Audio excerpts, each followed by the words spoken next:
आज की क्लास में जो है वो हम क्या क्या टॉपिक्स जो है वो कवर करने वाले हैं, पहले उनकी हम यहाँ पर लिस्ट डाउन कर लेते हैं ताकि हमें पता हो कि क्या क्या चीजें हैं हमारे पास।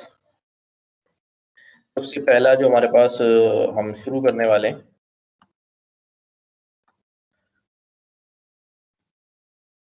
वो हम शुरू करने वाले हैं पाइथन का इंट्रोडक्शन से। यानी सबसे पहले हम प्रिंट के बारे में पढ़ेंगे, ठीक है। वेरिएबल्स के बारे में पढ़ेंगे आज। वेरिएबल्स के बाद जो है डेटा टाइप्स जो है वो डिस्कस करेंगे। क्या हो सकता है डेटा टाइप पहले डिस्कस कर लें। डेटा टाइप के बाद हम कॉन्कैटिनेशन जो है उसको पढ़ेंगे। स्ट्रिंग फॉर्मेशन के बारे में पढ़ेंगे, स्ट्रिंग फॉर्मेशन या स्ट्रिंग फॉर्मेटिंग, ठीक है। यूजर इनपुट जो है वो हम कंसोल पे कैसे लेते हैं ये पढ़ेंगे। तो होपफुली कि यहाँ तक के टॉपिक्स जो हैं वो हम कवर करें। ऑपरेटर्स के बारे में भी हम पढ़ेंगे, ठीक है।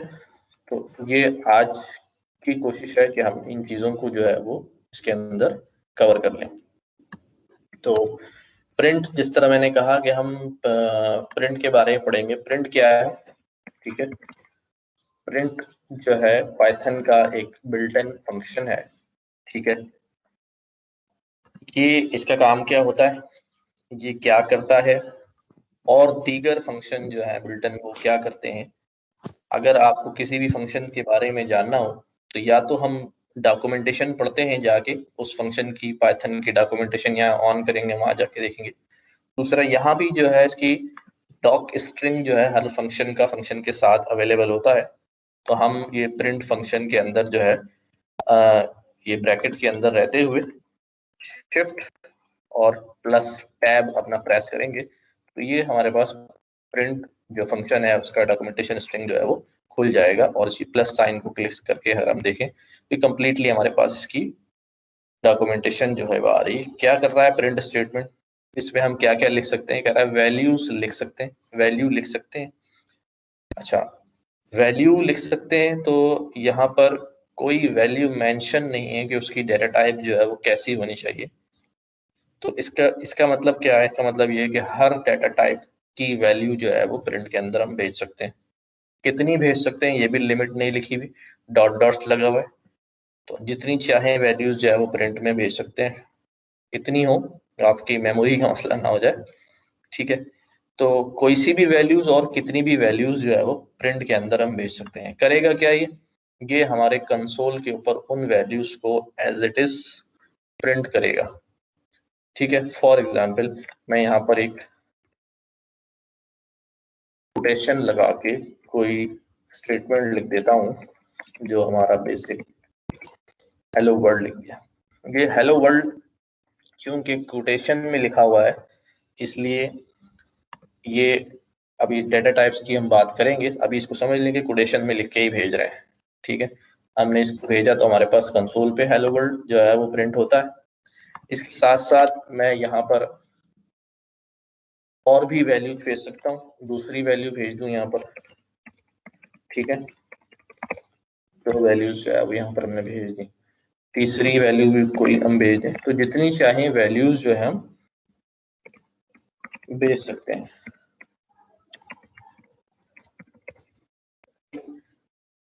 जैसे जैसे बस कॉमा लगा के हम जो है वो भेज सकते हैं।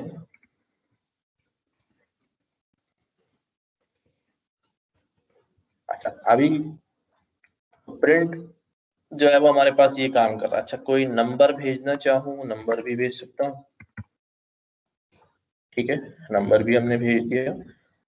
और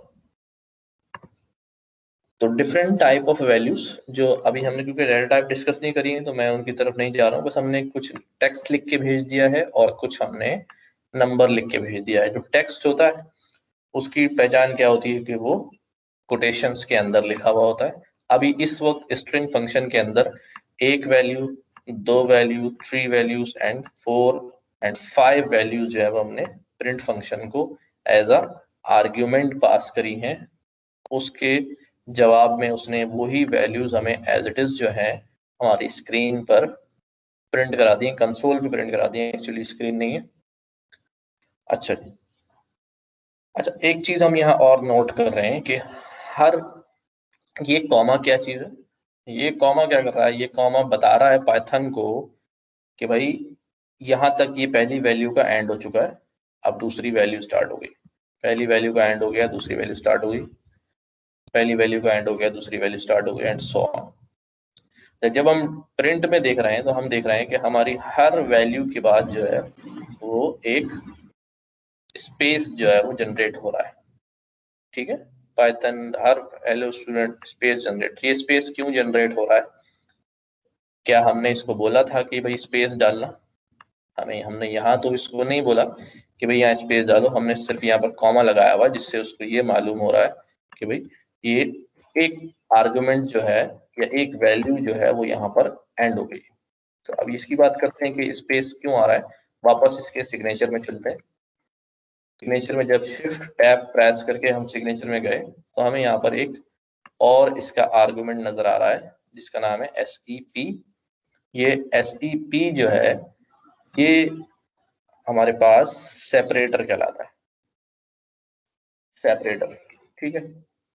इस सेपरेटर के अंदर हम देख रहे हैं यहाँ पर लिखा हुआ है दो स्ट्रिंग डाल के एक स्पेस क्रिएट किया गया है, यानी ये सेपरेटर क्या करता है, ये दो वैल्यूज को सेपरेट करता है।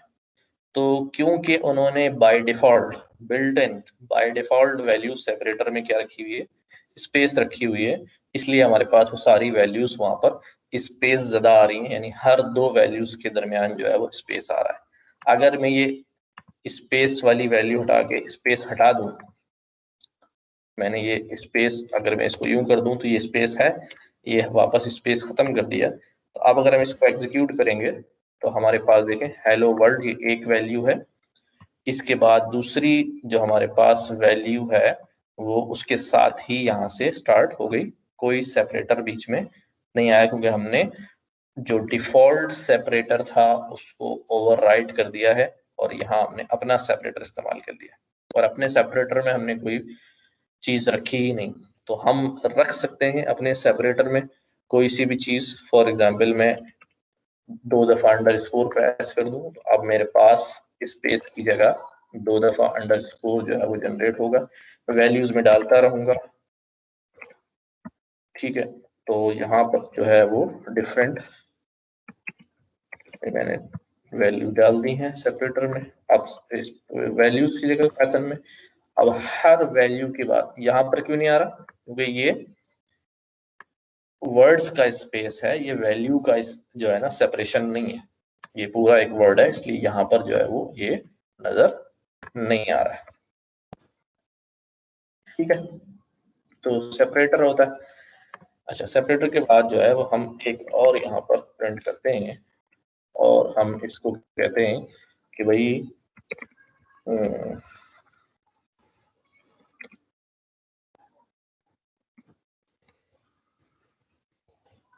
ये एक सेट कैसे लिखते हैं और मैं इसको जो है वो प्रिंट करा देता हूँ। ठीक है, मैंने एक दफा प्रिंट कराया है तो एक लाइन में आया है, और दूसरी दफा जब प्रिंट कराया है तो ये नेक्स्ट लाइन में आया है। अच्छा, अब सवाल ये है कि भाई ये नेक्स्ट लाइन में क्यों आया, ये इसके आगे से प्रिंट क्यों नहीं किया, तो उसका जवाब भी आपको सिग्नेचर में मिलेगा। जब हम प्रिंट कराते हैं तो प्रिंट करते करते करते आखिर में एक यहाँ पर एंड बताया गया कि एंड पे क्या करना है, एंड पे उसे ये इंस्ट्रक्शन मिली है /n, ठीक है। इस /n जो है ये प्रोग्रामिंग टर्म्स में स्लैश के साथ ज्यादातर ये एस्केप कैरेक्टर्स कहलाते हैं। सर क्वेश्चन है क्या? इस जी जी सर ये सिग्नेचर कैसे ओपन होता है? अभी मैंने 2 दफा रिपीट किया, दोबारा बताता हूँ। सिग्नेचर ब्रैकेट के अंदर आके खड़े होंगे, शिफ्ट प्रेस करके टैब प्रेस करेंगे, ठीक है, shift plus tab. Okay sir. अच्छा, तो ये जो हमने सिग्नेचर जब इसे खोला तो हमने उसको एंड पे कहा हुआ है, एक एस्केप कैरेक्टर लिखा हुआ है /n, और ये जाना जाता है नेक्स्ट लाइन के लिए। तो यानी कि जब वो कंसोल पे टाइप करता करता करता आया होगा, हमारे आर्ग्यूमेंट जो हमने दिया है करते करते करते करते उसको यहाँ तक पहुंचा, तो आखिर में उसे मिला क्या, नेक्स्ट लाइन, वो यहाँ पर आकर खड़ा हो गया। यानी पहला प्रिंट चलाने के बाद वो लाइन चेंज कर चुका है, वो यहाँ पर आ चुका है दिस से पहले। और फिर जब उसको दूसरा प्रिंट मिला तो उसने ये जहां पर नेक्स्ट लाइन पे खड़ा था, यहाँ से उसने ये टाइप करना टक टक टक टक टक चला और एंड पर आ गया। अब क्या कर सकते हैं, अब हम चेंज करके देखते हैं क्या वाकई ऐसा है। मैं कहता हूँ भाई इस एंड पे स्लैश एन लिखा हुआ है, तो ये हटा दो, इसको ओवरराइड कर देते हैं। हम स्लैश एन वाली फंक्शनैलिटी को खत्म कर देते हैं। हम कह देते हैं ठीक है, स्लैश एन लिखा है, हटा दो, एम्प्टी कर दो। अब स्लैश एन ओवरराइड हो गया। अब हमने जो एंड दिया है जाहिर है वही इंप्लीमेंट होगा। तो अब हम क्या कह रहे हैं, नेक्स्ट लाइन पे नहीं जाना, छोड़ दो। अब जब वो इसको टाइप करता हुआ आगे बढ़ेगा तो यू विल सी कि वो 3 के पास बाद ही खड़ा रहेगा, नेक्स्ट लाइन नहीं गया होगा। और जब उसे दोबारा कहा जाएगा प्रिंट करो, तो वो इसी 3 के आगे से प्रिंट करना शुरू कर देगा। ये प्रिंट इस वजह से नेक्स्ट लाइन पे प्रिंट नहीं था कि हमने भी यहाँ नेक्स्ट लाइन पे प्रिंट को स्टेटमेंट को नेक्स्ट लाइन पे लिया। तो अब हम देखते हैं, ये हमारे पास ये दूसरा प्रिंट जो है उसने यहाँ से स्टार्ट दे दिया। ठीक है जी, ये बात समझ आती। अगर मैं यहाँ पर कोई और एस्केप कैरेक्टर इस्तेमाल करूं, जैसे हमारे पास एक स्लैश टी होता है, ये टैब होता है, जब हम टैब प्रेस करते हैं कीबोर्ड पे तो हमारे पास 3 स्पेसेस जो है ना वो ऑटोमेटिकली पड़ जाते हैं। तो अब ये हमारे पास टैब लगा दिया हमने। मैं इसको एक बार और टैब लगा दूं तो ये डबलिंग हो जाएगी। ठीक है, तो ये एस्केप कैरेक्टर जो है वो काम कर रहा है। अगर अच्छा, एस्केप कैरेक्टर्स जैसे हमने स्लैश टी और उसकी बात की, अब आप लोगों को एक काम करना है, यहाँ पर मैं लिख देता हूँ इसके अंदर वो काम क्या है कि आपने भाई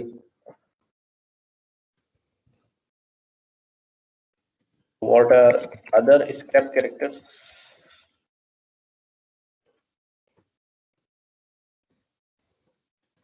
इन पाइथन, कौन कौन से हैं ये देखना है। मैंने यहाँ पर कमेंट लगाने के लिए हैश साइन यूज किया, अब ये कमेंट्स के तौर पे आ गया। ठीक है, कौन कौन से दूसरे एस्केप कैरेक्टर्स हैं पाइथन में, और implement them these escape characters, उसको आपने इंप्लीमेंट भी करना है। ठीक है, गूगल करेंगे आपको मिल जाएंगे, डॉक्यूमेंटेशन में जाएंगे पाइथन की, वहां मिल जाएंगे। तो वो स्केप कैरेक्टर देखने हैं, स्लैश के साइन के साथ होंगे, स्लैश आर होगा, स्लैश एंड, स्लैश टी कर लिया, और भी बहुत सारे। तो वो उनकी फंक्शनैलिटी को देखना है कि ये क्या करता है, और ये इंप्लीमेंट करके देखना है उसको। ठीक है, अच्छा, अब और भी प्रिंट में बहुत सारी चीजें हो सकती हैं। लाइक मैं यहाँ पर जो है ना एक स्ट्रिंग लिख रहा हूँ। ठीक है,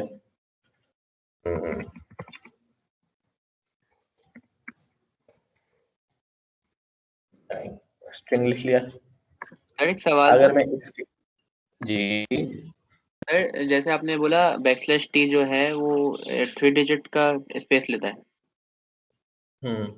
लेकिन जावा में 8 डिजिट का लेता है, तो इसमें अलग है दोनों में या डिफरेंस एक ही है? चेक कर लेना आप। असल में कंपैरेटिव स्टडी नहीं कर रहे ना, तो जावा का मुझे याद नहीं है, बहुत दिनों पहले पढ़ी थी, क्या होता था भूल भाल गए, तो देख लेना, कोई इशू नहीं। मैंने टैब और सर एक अच्छा, और बात बता दीजिएगा, जैसे हम जैसे अभी हमने लिखा हेलो वर्ल्ड या हेलो लिख के हम कोई नाम प्रिंट करना चाहते हैं, हमने वेरिएबल में स्टोर कराया हुआ है, तो उसके आगे कंटिन्यू कैसे करते हैं, वो कैसे कराएंगे वो बता दीजिएगा। अभी करते हैं उसको। अभी हम वेरिएबल हमने पढ़ा नहीं है ना, इसलिए मैं वेरिएबल की टर्म यूज ही नहीं कर रहा हूँ।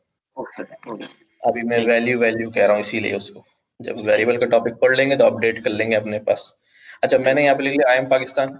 अब इस आई एम पाकिस्तान, ठीक है, जो है जैसे मैं नेक्स्ट लाइन पे जा रहा हूँ अगले प्रिंट के बाद, क्या मैं एक ही स्ट्रिंग में अगर ये स्लैश एन यूज कर लूं, अब मेरे पास आउटपुट कैसा होगा, जिस तरह वो यहाँ पर उसको गेट कर रहा था स्लैश एन, तो जब वो यहाँ पहुंचेगा तो ये स्लैश जो है ना ये उसके लिए एक सिग्नल है। सिलेक्ट, ये जो स्लैश पड़ा हुआ है ये एक सिग्नल है, इसको देखकर जो है ना वो समझ जाता है आगे कोई स्केप कैरेक्टर आने वाला है। तो वो उस स्केप कैरेक्टर को फिर उस पर अमल दरामद करता है और फिर वापस जो है ना अपना काम शुरू कर देता है। तो हमने इसके स्ट्रिंग के दरमियान में ही जो है ना उसको बता दिया कि भाई स्केप कैरेक्टर आया, क्या करना है जी, n फॉर न्यू लाइन। अब जो है ना वो क्या करेगा, हमारे पास वहीं से क्या कर देगा, नेक्स्ट लाइन पे आ जाएगा। अगर मैं स्पेस इसका खत्म कर दूं तो यहाँ से भी स्पेस जो है वो सीधा हो जाएगा। ठीक है, बात समझ में आई। तो इस तरह जो है वो प्रिंट का जो है वो फंक्शन जो है काम कर रहा होता है। काफी सारी चीजें कोशिश की हैं जो कवर हो जाए इसमें। आपका काम ये है, मैंने इसके अंदर यहाँ कमेंट्स में लिख दिया आपको क्या करना है। अब बात करते हैं डेटा टाइप्स की, कि भाई डेटा टाइप जो है वो हमारे पास क्या होती है।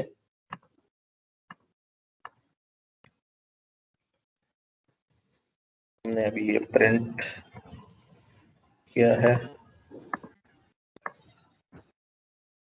ठीक है, मैं इसको अलग से यहाँ डाल लेता हूँ, यहाँ पर ऑन करके।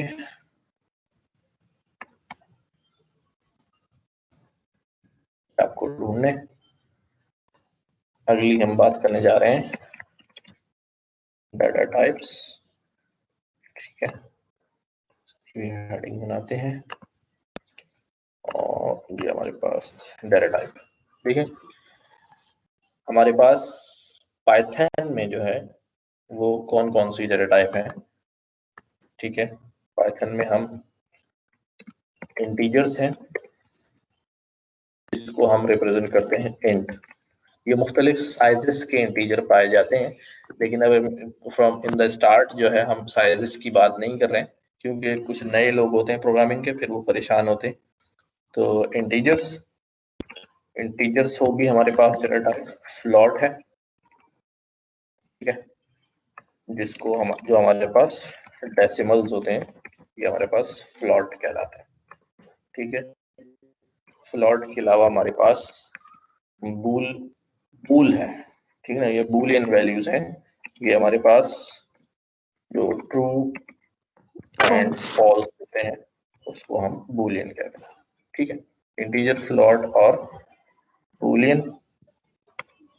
इसके अलावा जो सबसे अहम है स्ट्रिंग। कैरेक्टर नहीं है, हम पाइथन में स्ट्रिंग पढ़ते हैं, यानी ये हमारे पास होता है टेक्स्ट। तो मैं कोटेशन में यहाँ लिख रहा हूँ ताकि कोटेशन में याद रहे कि स्ट्रिंग की पहचान ही क्या होती है, कि वो टेक्स्ट फॉर्म में होता है। अभी तक ये जो हमने, हाँ, जितना हमने ये जो वैल्यूज पास की हैं, अब मैं यहाँ कह सकता हूँ कि ये जो हेलो वर्ल्ड की वैल्यू है इसकी डाटा टाइप कैसी है भाई, स्ट्रिंग टाइप है। ये जो वैल्यू 2 है यहाँ पर, इसकी वैल्यू, इसकी जो डाटा टाइप है वो इंटीजर टाइप। और अगर ये 3.5 होता तो इसकी डाटा टाइप जो है वो क्या होती, फ्लोट में हो जाती, ठीक है, फ्लोट टाइप हो जाती। तो ये हमारे पास डाटा टाइप है। तो अब जब हम वेरिएबल बनाते हैं, डाटा टाइप्स की बात होगी। अच्छा, बाकी जो डाटा टाइप्स हैं वो डेराइव्ड होती हैं, ठीक है, और मॉडिफाइड हैं। हाँ, वो ड्राइव डाटा टाइप्स उनको हम कह सकते हैं। हमारे पास अब हम बात करते हैं वेरिएबल्स की। किसी को मालूम है वेरिएबल क्या होता है? वैल्यू कंटेनर होता है। पर किसी भी वेरिएबल, जैसे हम a = 5 सपोज कर रहे हैं, तो उसको वो वेरिएबल हो गया और वैल्यू हो गई 5। नहीं, ये तो आप मुझे बता रहे हैं कि वेरिएबल होता क्या है। वैल्यू सर जिसकी value variable is the quantity that can be changed during the execution of a program. A variable is a quantity that can be changed during the execution of a program. हाँ जी, ये सही कह रहे हैं। मुझे इनकी आवाज थोड़ी थोड़ी आई है, थोड़ा सा ज्यादा डिस्ट्रक्शन आ रही थी, कि कुछ इन्होंने सही बात की कि वेरिएबल जो है ना एक ऐसी क्वांटिटी होती है दैट इज चेंजेबल, यानी जो वेरी कर सके, इसीलिए इसका नाम वेरिएबल। हाँ, तो वो वेरिएबल जो है वो ऐसी हम वैल्यूज को कहते हैं जो कि ड्यूरिंग द कोर्स उनकी वैल्यूज जो है अपडेट हो सके। जैसे फॉर एग्जांपल अगर हम इंसान की एज की बात करें तो एज जो है वो कैसा डाटा होता है, वेरिएबल डाटा होता है, ठीक है ना। और ब्लड ग्रुप जो होता है वो आपके पास कांस्टेंट डाटा होता है। तो हम अब पाइथन के अंदर भी जो है ना ऐसी क्वांटिटीज जो है ना उसको लिख सकते हैं, उसको यूज कर सकते हैं। तो हम फॉर एग्जांपल मैंने एक नंबर लिख लिया है 200, ठीक है ना, ये स्क्रीन पे मुझे 200 की तरह नजर आ रहा है, ठीक है। हम क्या करने जा रहे हैं, हम एक वेरिएबल बनाने जा रहे हैं, ठीक है। और मैं उसका नाम जो है ना फॉर एग्जांपल रख देता हूँ, एज ही रख देता हूँ। एज के अंदर जो है ना मैंने एक वैल्यू यहाँ पर स्टोर कर दी 25। इसको मैं रीड कैसे करता हूँ, पहले इसके रीड कैसे करेंगे, इसको रीड करेंगे भाई। अगर बहुत ही अब जब भी हम एज कॉल करेंगे तो वो अपने अंदर जो वैल्यू रखी हुई है वो हमें डिस्प्ले कराता रहेगा, ठीक है। फॉर एग्जांपल हमने इसको आगे प्रिंट कर दो एज को, ठीक है। तो जब हम एज को प्रिंट कर रहे हैं, और जब भी इसमें आप ये बात हमेशा याद रखेंगे, जब भी आप विदाउट कोटेशंस, ये मैंने कोटेशन लगाया ना, विदाउट कोटेशन अगर कोई चीज आपको नजर आ रही है तो या तो वो वेरिएबल होगी, या फिर आपने अगर टेक्स्ट लिख रहे हैं तो फिर आपने गलती करी है, कोटेशन नहीं लगाए। तो सिर्फ वेरिएबल जो है वो टेक्स्ट की फॉर्म में आपके पास विदाउट कोटेशन जो है वो नजर आ सकता है। अब जब हम इसको प्रिंट करा रहे हैं तो ये हमारा जो है वो 25 इसके अंदर जो है वो डिस्प्ले हो रहा है। अच्छा, मेमोरी में क्या हो रहा होता है, मेमोरी में जो है ये वेरिएबल जो है फॉर एग्जांपल, अब मैं आपको इसमें दिखाऊं, जब हमने जी सर वो वेरिएबल में जो प्रिंट करवाते हैं वो वाला पॉइंट दोबारा समझा दे जरा। अच्छा रुक जाए, मैंने फॉर एग्जांपल ये वेरिएबल क्रिएट किया है, तो इसने क्या किया होगा मेमोरी में, अभी इंटीजर 8 होगा या इंटीजर 32 बिट्स होगा, इसने हमारे पास जो है मेमोरी के अंदर क्या कर दिया, अभी एक जगह पे ले जाके 25 रख दिया, ठीक है। और इस जगह का नाम जो है वो क्या है भाई, ए है, ठीक है। इस जगह का नाम ए है और इसके अंदर वैल्यू जो है 25। अच्छा, जगह का नाम ए है, एक और चीज होगी यहाँ पर, वो चीज होगी जगह का एड्रेस, ठीक है। फॉर एग्जाम्पल मेमोरी में इसका कोई ना कोई जो है वो एड्रेस होगा, जो भी होगा अभी देखते हैं। तो अब या तो मुझे एड्रेस पता होना चाहिए या मुझे इसका नाम मालूम होना चाहिए। अब इधर आ जाते हैं हम वापस। तो अगर मैं एड्रेस की बिहाफ पर भी अपनी वैल्यूज रख सकता हूँ, लेकिन एड्रेस को याद रखना मुश्किल होता है ना। जैसा कि मैं आपको कहूँ कि भाई जो है वो आप मुझे बताएं ये कराची में जो है मशहूर बिल्डिंग कौन सी है, किसी को पता है कोई मशहूर बिल्डिंग? हबीब बैंक, एक ही मशहूर बिल्डिंग है हबीब बैंक बिल्डिंग है। अब हबीब बैंक जाना है तो आप खुद हबीब बैंक वालों को भी नहीं मालूम होगा कि इसका एड्रेस क्या है, लेकिन नाम जो है ना उस बिल्डिंग का क्या है, हबीब बैंक प्लाजा। तो हम जब भी उस बिल्डिंग को रेफर कर रहे हैं, वी आर नॉट गिविंग कि भाई ये उसका एड्रेस है, फला प्लॉट नंबर फला फला पे चले जाओ, हम कह रहे हैं हबीब बैंक प्लाजा चले जाओ, तो उसको पता चल जाता है। तो इसी तरह से हमने एक आइडेंटिफायर बना लिया है। वेरिएबल को हम एक और नाम भी देते हैं, दैट इज आइडेंटिफायर। किससे आइडेंटिफाई करना है उस वेरिएबल क्वांटिटी को। तो हमारे पास अब ये है, अब मैंने कहा मुझे 25 चाहिए, ठीक है। तो हम एज लिख रहे हैं, हमारे पास वो वैल्यू जो है उसके अंदर से निकाल के लाकर दे रहा है। अच्छा, टाइप कैसी है, यहाँ पर मैंने इसको एज को ये नहीं बताया कि तुम्हारे पास डाटा कैसा आएगा, इंटीजर आएगा, फ्लोट आएगा, बूलियन आएगा, व्हाटएवर आएगा, लेकिन ये क्या देखता है कि इसके बाद जैसा डाटा आता है उसको पता चल जाता है कि अब मेरी टाइप जो है वो क्या हो गई, अपनी टाइप को अपनी आने वाली डेटा को देखकर खुद ही मॉडिफाई कर लेता है। तो हमने यहाँ पर क्या किया, टाइप ऑफ एज बताओ भी क्या है, तो उसने कहा मेरी टाइप जो है वो कैसी है, इंट टाइप।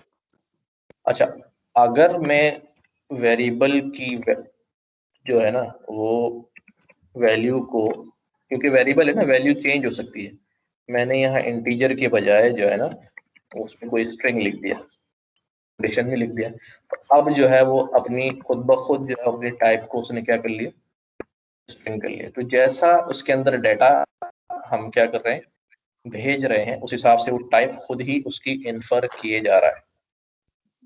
ठीक है, और इसको हटाता हूँ, ये आपके पास टाइप होगी। टाइप के बाद मैंने कहा इसका एड्रेस होगा, तो आईडी आप लिखेंगे, तो you will find the exact ID कि ये मेमोरी में किस जगह पर प्लेस हुआ है। तो दो चीजें होगी, मैंने कहा ना, नाम होगा, बिल्डिंग का नाम होगा और बिल्डिंग का एड्रेस होगा। तो ये कह सकते हैं 25 जहां बैठा हुआ है उस जगह का नाम क्या है, एज है, उस जगह का एड्रेस जो है वो ये है। ठीक है, प्रिंट करा के देखूंगी इस आईडी को क्या देता है, ये आईडी ही दे रहा है। कुछ तरीका होता है, मुझे अभी याद नहीं आ रहा कि आईडी से कैसे वो वैल्यू उठाते हैं, आईडी डॉट वैल्यू करते हैं या कुछ होता है जरूर, अभी याद नहीं आ रहा। आईडी लिखेंगे तो एड्रेस पे मौजूद वैल्यू जो है वो, जी, वो रैम की वैल्यू जो मेमोरी सिस्टम की स्पेस जिसमें एज स्टोर हुआ है, ये उसकी वैल्यू उठा के आ रहा है ना, जिस ये जगह पे स्टोर हुआ है ना, मेमोरी एड्रेस है ये।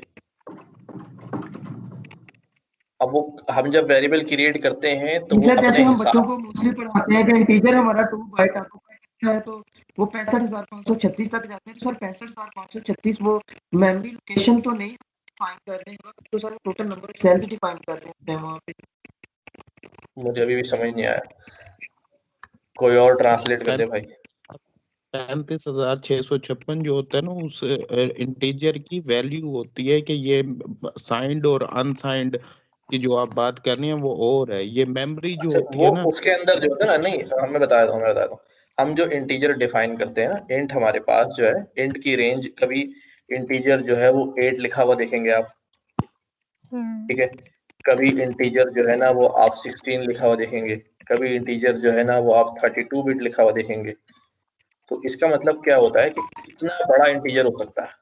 इंटीजर 8 है तो 8 बिट्स का है। अब आपका वो जो नंबर है उसे बाइनरी में कन्वर्ट करें, अगर वो 8 बिट के अंदर आ रहा है तो तब उस लेंथ के अंदर आ जाएगा जो आपने डिफाइन किया। लेकिन अगर वो 8 से बड़ा हो रहा है तो फिर आपको इंटीजर का साइज बड़ा करना पड़ेगा, और अगर वो इससे भी बड़ा हो रहा है तो फिर वो आपको इंटीजर का साइज उससे भी बड़ा करना पड़ेगा मेमोरी के अंदर। ठीक है, अच्छा जी। तो अब वेरिएबल की बात जब हम कर रहे हैं तो साथ साथ जो है ना, जो हम वेरिएबल का नाम रख रहे हैं, जो आइडेंटिफायर बना रहे हैं, वो क्या रख सकते हैं, ठीक है, कैसा वेरिएबल बना सकते हैं, ये भी समझना जरूरी है। सबसे पहली बात तो ये है कि हमेशा जब भी वेरिएबल आप बना रहे हो, उसका नाम या आइडेंटिफायर जो है वो ऐसा होना चाहिए जिससे वो खुद एक्सप्रेस कर रहा हो कि मेरे अंदर क्या कैसी वैल्यूज होंगी या क्या वैल्यूज होंगी। जैसे फॉर एग्जांपल मैं कहता हूँ, अब मैंने एज ले रहा हूँ, कभी स्टूडेंट की एज ले रहा हूँ, अब मैं एज को जो है ना उठा के रख देता हूँ, एक आइडेंटिफायर, एक वेरिएबल ए के अंदर रख देता हूँ, 19 साल एज है। अब ये नाम जो है ना इस बता नहीं रहा कि ये 19 क्या है, लेकिन जब मैंने इसको एज रखा है तो आपको नजर आ रहा है कि यार इसमें किसी बंदे या किसी बंदे की किसी ना किसी की क्या होगी, एज जरूर होगी। तो नाम का सिलेक्शन जो है वो करना है, बेहतरीन होना चाहिए, जिससे आपकी डेटा जो है ना वो सही रिप्रेजेंट हो रहा हो कि व्हाट इज दिस, ये है क्या। दूसरी बात, जब वेरिएबल का नाम रख रहे होंगे तो क्या क्या चीजें जो है ना वो variable naming, valid and invalid. अच्छा, जो इनवैलिड होंगे ज़ाहिर उन पे तो एरर आ ही जाएगा, तो जाने नहीं देगा वो, तो इसलिए भी जो है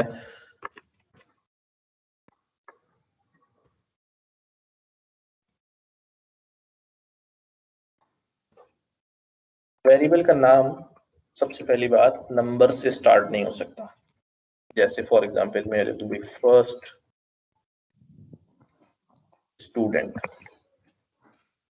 इक्वल टू, मैं नाम लिख दिया। अब मैं ये करता हूँ, ये एरर थ्रो करेगा। क्या एरर है कि भाई invalid syntax starting from a number, ये इनवैलिड है, ये नहीं हो सकता। अच्छा, बात ये है कि वो वैलिड तो बहुत सारे हैं ना, तो वो सारी चीजें हम वैलिड की कवर नहीं कर सकते, लेकिन इनवैलिड जो है ना वो उनको हम कवर कर लेते हैं ताकि हमें पता चल जाए। अच्छा, दूसरी बात क्या है कि वेरिएबल के नाम के अंदर जो है स्पेस नहीं आ सकता। जैसे मैं कह रहा हूँ father name is equal to, ये मैंने लिख दिया। तो अब ये वेरिएबल का नाम, इसमें वैल्यू असाइन करना चाह रहा हूँ लेकिन इसमें स्पेस आ रहा है, तो ये भाई स्पेस नॉट अलाउड।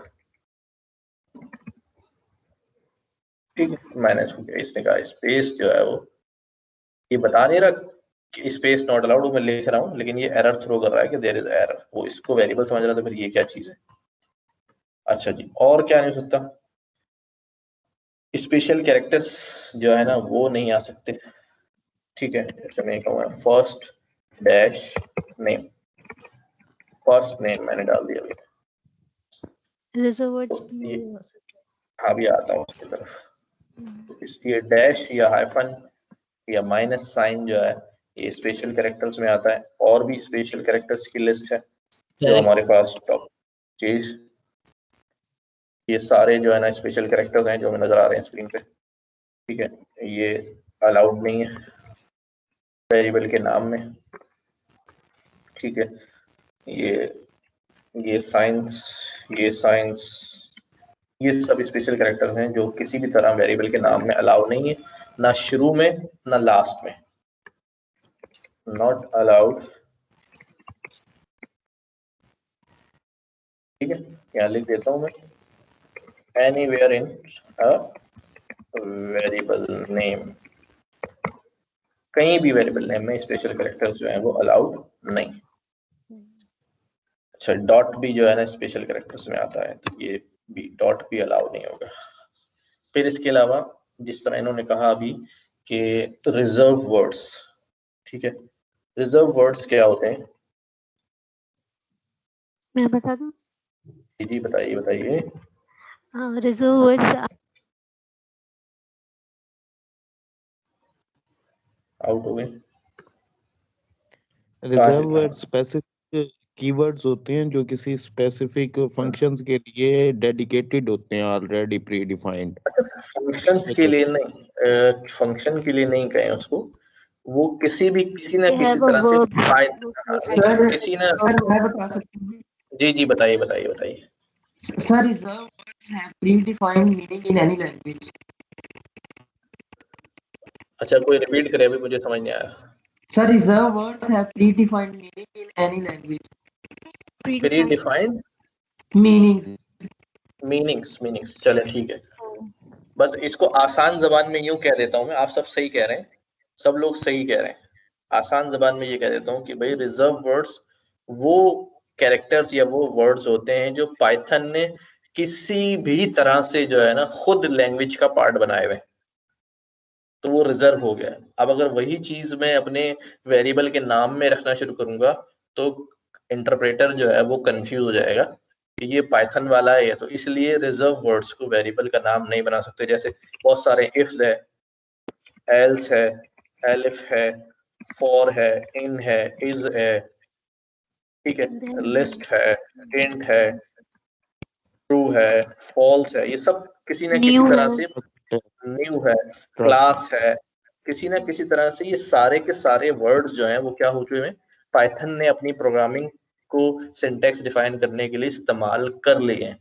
तो अब ये हम एज अ वेरिएबल जो है वो इस्तेमाल नहीं कर सकते। हाँ, ये हो सकता है क्योंकि केस सेंसिटिव लैंग्वेज है, अगर मैं अपने जो रिजर्व वर्ड्स की लिस्ट को मैं कैपिटल या स्मॉल कर दूं, केस चेंज कर दूं, तो आई कैन डू इट। अब ये इफ जो है ये इफ ये वाला इफ नहीं रहा है तो ये अब क्या हो सकता है भाई, हमारा वेरिएबल का ये वेरिएबल बन सकता है, वैलिड हो गया है। इस तरह ट्रू फॉल्स और ये भी सारी चीजें।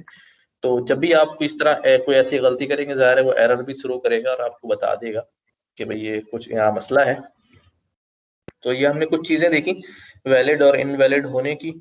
नेमिंग कन्वेंशन जो है वो कैसी होती है, कितना बड़ा वेरिएबल का नाम रख सकता हूँ कि भाई 10 लफ्ज करेक्टर्स का होना चाहिए, 100 करेक्टर्स का होना चाहिए, तो कोई लिमिट नहीं है, हम बड़ा नाम भी रख सकते हैं। अब बड़ा जो होता है ना जिसमें मल्टीपल वर्ड्स आ रहे होते हैं उनको लिखने की कुछ कन्वेंशन है ताकि पढ़ने में आ जाए। जी कि जैसे मैं यहाँ पे कुछ लिख रहा हूँ कि भाई एक वेरिएबल का नाम बना रहा हूँ,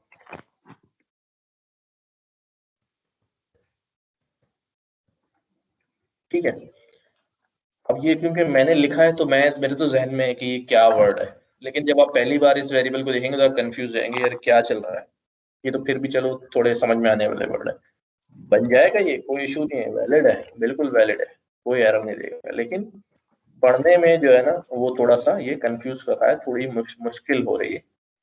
तो हम क्या करते हैं, ऐसे बड़ों के लिए हम डैश तो लगा नहीं सकते लेकिन हमें अंडरस्कोर अलाउ है।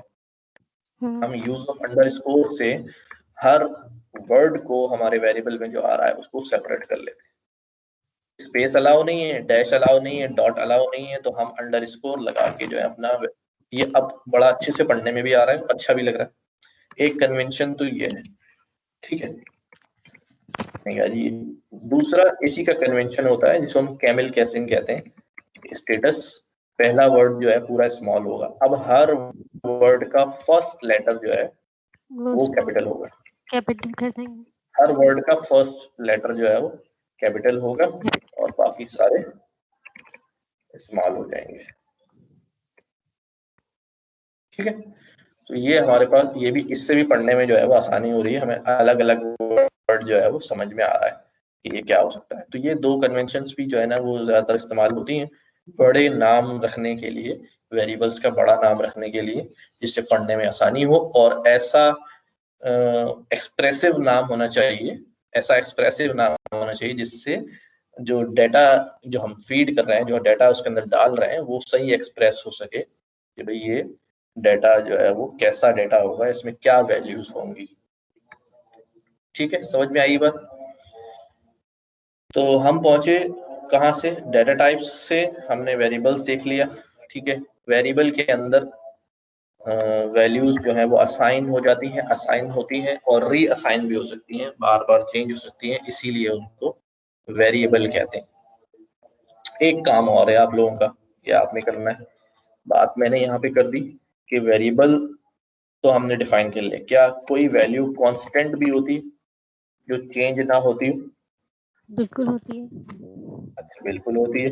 तो आपने ये पता चलाना है कि how to define a constant in Python, ठीक है। ये आप लोगों का टास्क और हो गया। पाइथन में कांस्टेंट जो है वजह ये है कि एज के अंदर वैल्यू जो है वो 10 थी, हमने उसको कहा है कि एज के अंदर रीराइट नहीं किया। हाँ मैंने क्या बोला, मैंने कहा एज में जो भी वैल्यू है उसमें +12 करके मुझे शो कराओ, उसने दिखा दी, लेकिन उसने एज की वैल्यू को अपडेट नहीं किया। हाँ अगर मैं इसको यूं लिखता कि age is equal to age +12, तो अब ये क्या करता, अब ये एज में जो मौजूदा करंट वैल्यू होगी उसके अंदर ये वैल्यू ऐड होगी और एज के वेरिएबल को रीअसाइन कर देगा, ठीक है। एज के वेरिएबल में दोबारा से वैल्यू असाइन हो जाएगी, तो अब मेमोरी में जाके एज की वैल्यू जो इन दोनों का सम है वो बन के जो है वो ऐड हो जाएगी। अब हमारे पास जो है वो 22 जो है वो नजर आ रहा होगा, ठीक है।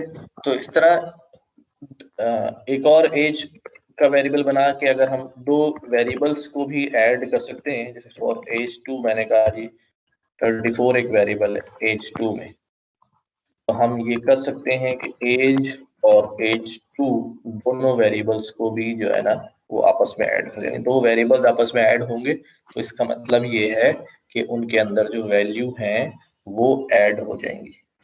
ठीक है, तो उसमें 22 था, इसमें हमने 34 दिया, तो ये दोनों जो उनकी वैल्यूज थी वो हमारे पास ऐड हो गई। ये ऐड होके एक नए वेरिएबल के अंदर भी इसको सेव करा सकते हैं। हमने कहा कि न्यू एज, तो अब जो न्यू एज का वेरिएबल नया बन जाएगा और उसके अंदर वैल्यू जो है वो हमारे पास नजर आ जाएगी। तो ये भी काम हो सकता है कि दो वैल्यूज जो है वो ऐड हो जाए। अच्छा, अभी तक हमने सारी इंटीजर वैल्यूज ली हैं। हम अगर फ्लोट वैल्यू ले लें, ठीक है, फॉर एग्जांपल मैं कहता हूँ कि हमारे पास हाइट है, ठीक है, किसी की हाइट फॉर एग्जांपल मैं कहता हूँ 5.6 जो है वो हाइट है, और किसी की हाइट जो है वो अनदर हाइट 2 ले लेते हैं हम, फॉर एग्जांपल वो 6 है। एक हाइट जो है वो कैसी है, टाइप ऑफ फ्लॉट है, और एक हाइट जो है वो टाइप ऑफ इंटीजर है। क्या ये दोनों आपस में ऐड हो सकते हैं? हो जाएंगे। यस सर, एक की रिजल्ट डेटा टाइप जो है, फ्लोट फॉर्म। एक की डेटा टाइप जो है वो इंटीजर है और ऐड हो जाएंगे, तो हमारा रिजल्टेंट क्या होगा, इंटीजर होगा या फ्लॉट होगा? फ्लोट, तो अब फ्लोट हमारे पास जो है वो फ्लॉट हो जाएगा। अच्छा, हर पाइथन के अंदर फ्लॉट को ज्यादा डोमिनेशन है, ठीक है ना, तो इंटीजर और फ्लॉट के केस में ये रिजल्ट जो है वो आपका इंटीजर हो गया। ठीक है, अगर आपको इंटीजर में ही चाहिए तो फिर क्या करें, तो इसको टाइप कास्ट कर देंगे, टाइप कास्ट कर देंगे। इंटीजर में इंटीजर का रैपर लगा देंगे टाइप कास्टिंग में, तो ये वैल्यू जो है वो डेसिमल पार्ट डिस्कार्ड कर देगा और उसकी टाइप भी जो है वो इंटीजर बन जाएगी। ठीक है, अच्छा जी, तो अब हमने देख लिया कि हम जो है वो स्ट्रिंग के हमने वेरिएबल्स बनाए थे, इंटीजर्स के, और उसके भी बना लिए। इसी तरह बूलियन वैल्यू भी डिफाइन कर देते हैं, ठीक है ना। फॉर एग्जांपल हम कह रहे हैं कि सिग्नल पे कैपिटल ट्रू का सिग्नल है कैपिटल 2 के साथ, ठीक है, और आंसर फॉल्स है, कैपिटल ट्रू और कैपिटल के साथ ये जो है वो ट्रू और फॉल्स जो है वो डिफाइन होते हैं। इसकी टाइप भी अगर निकालूंगा सिग्नल की, तो I will find it as a bool type, ठीक है, टाइप ऑफ एएनएस। ये भी हमारे पास जो है वो बूलियन टाइप का जो है वो वेरिएबल बन जाता है। ठीक है, बूलियन हो गया, इंटीजर हो गया हमारे पास, और डेसिमल हो गया, स्ट्रिंग हो गया। अच्छा, स्ट्रिंग के ऊपर हमें काफी सारा काम करना है, तो हम बाकायदा स्ट्रिंग की हेडिंग बना के काम करते हैं कि हमारा ये टॉपिक पूरा स्ट्रिंग का ही रहे। स्ट्रिंग, हम एक स्ट्रिंग जो है वो डिफाइन हमने फॉर एग्जांपल नेम नाम का स्ट्रिंग किया है, नहीं किया, हम नेम नाम का एक स्ट्रिंग जो है वो डिफाइन कर दिया हमने, ठीक है, स्ट्रिंग। अच्छा, पाइथन में हर चीज जो है वो एक ऑब्जेक्ट है, ठीक है, ये जो मैंने नेम क्रिएट किया है ये भी एक ऑब्जेक्ट क्रिएट हुआ है जिसकी क्लास जो है ना वो स्ट्रिंग होगी। अगर मैं इसको प्रिंट करके जो है नेम लिखूं तो ये मुझे दिखाएगा, इसकी सॉरी टाइप को प्रिंट कराऊं तो यू विल सी कि इसकी जो है क्लास जो है वो कौन सी है, स्ट्रिंग है, यानी कि ये जिसमें जैसे स्ट्रिंग डेटा आया है तो ये समझ गया है कि इसने एक ऑब्जेक्ट क्रिएट किया है।